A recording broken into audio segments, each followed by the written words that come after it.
सरकार राज के रिलीज का वक्त जैसे जैसे करीब आ रहा है वैसे चिंता भी बढ़ती जा रही है। बिग बी और रामू फिल्म के प्रमोशन में कोई कसर नहीं छोड़ना चाहते, इसीलिए अभिषेक, ऐश्वर्या, रामू और फिल्म की दूसरी स्टारकास्ट निकल गई एक प्रमोशनल रैली लेकर, जो पहुंचे दिल्ली के पास बेस गुड़गांव शहर में। सरकार राज का ये अनोखा प्रमोशन आज की स्टोरी नंबर 1 में।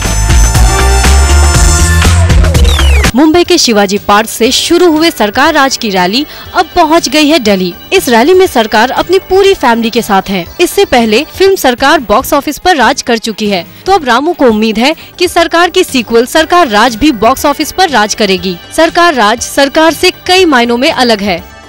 Yes, Sarkar Raj is very different in its genre. It's an entire movie. It's a very different genre of a film. It's a Ram Gopal Verma film, and Sarkar the audience is already familiar with, so we know the genre we're dealing with here. Aishwarya is new in the movie. We hope we've done something extra. I think I'd like to leave that to your discretion once you see the film. It's a completely original story, and I would say that the scale and the issue it deals with is much more complex and intriguing compared to the first Sarkar. अभी ऐश की शादी के बाद ये Bachchan family की पहली film है, इसीलिए फिल्म को लेकर बच्चन फैमिली बहुत एक्साइटेड है। अब आईफा के ब्रांड एम्बेसडर बिग बी ने सरकार राज की स्क्रीनिंग भी आईफा में रखी है, जिसे लेकर सबसे ज्यादा एक्साइटेड है जूनियर बच्चन, जिनकी ये दूसरी फिल्म है जिसकी स्क्रीनिंग आईफा में हो रही है। Immensely, it's terrifying. This is actually the second film of mine which is going to be premiered at the IFA Awards.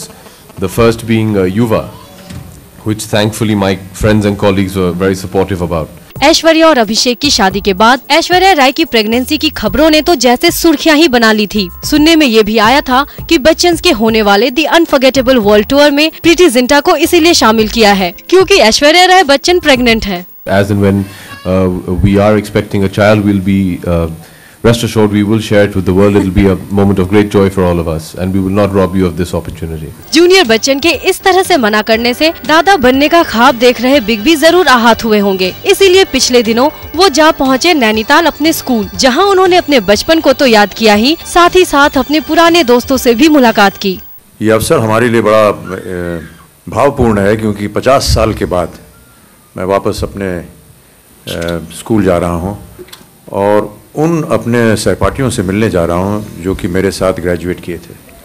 तो ये क्लास ऑफ 1958 है, शायद आपकी पैदाइश भी नहीं हुई होगी उस समय।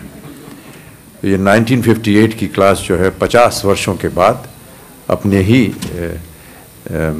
स्कूल में वापस मिलने जा रही है। प्रमोशनल टूर्स और इवेंट्स करके ये सेलेब्स पब्लिक का दिल जीतने में कुछ हद तक तो कामयाब हो ही जाते हैं। अब बॉलीवुड की बिग फैमिली पब्लिक का दिल जीतने में कितनी सफल रही, ये तो फिल्म की रिलीज के बाद ही पता चलेगा।